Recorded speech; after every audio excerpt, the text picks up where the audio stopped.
Mayor Adams delivering his State of the City address today, where he laid out his vision for the upcoming year. Housing and public safety were two of the main topics, but surprisingly, the migrant crisis was barely touched. All right, Fox 5's Morgan McKay live at the Hostos Community College in the Mott Haven section of the Bronx, where the speech wrapped up a short time ago. Morgan.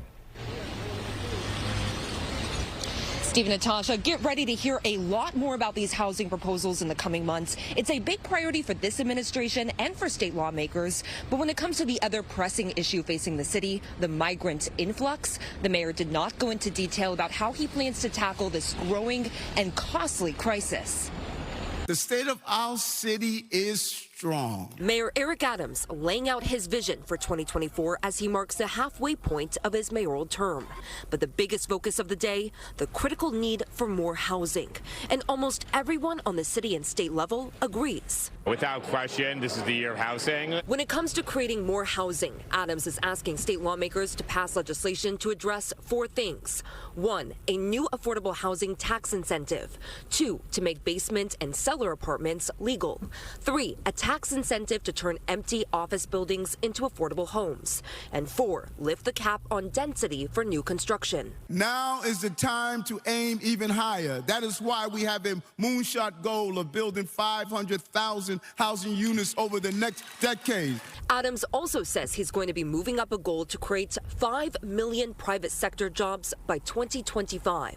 Catherine Wild, with a partnership for New York City, which represents hundreds of the city's largest employers, says the biggest roadblocks to this goal. If we don't keep public safety moving in the right direction, if people are afraid, that's a roadblock.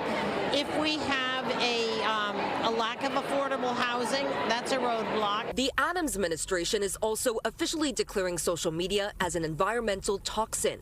The city's health commissioner says that they are advising parents to delay initiation of social media until kids are 14 years old and to carve out tech-free times in their kids' day. If you look at the data, mental health in young people got worse in and around the time that smartphones with social media platforms became ubiquitous, around 2011, 2012.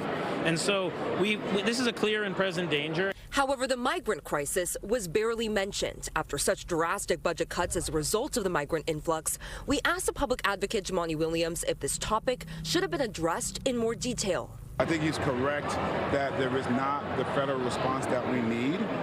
I think he should have said there's also not the state response that we need and the response from the governor that we need.